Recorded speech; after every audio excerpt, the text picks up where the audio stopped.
Decentering the temple, decentering those kinds of elite structures of religious tradition is a fundamental aspect of the research that I'm doing.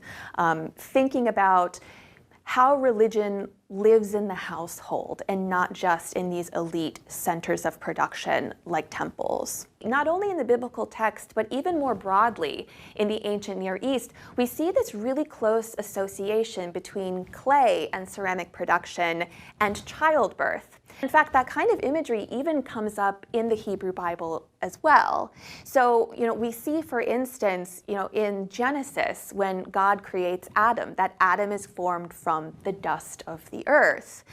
We see also this kind of imagery come up in later in Genesis, in the requests of Sarai and then later Rachel, asking their husbands to procreate with their maidservants and produce offspring for them.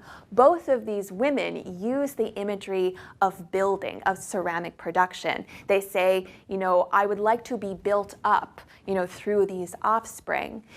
The Judean pillar figurine is particularly interesting and relevant because it's not only formed out of clay, but it also is found in many domestic contexts in ancient Israel.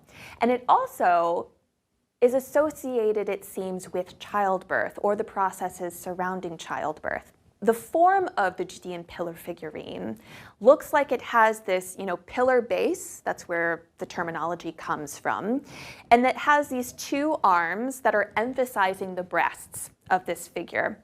And because of this emphasis on the breasts, it seems like these figurines are somehow associated with nursing and successful lactation.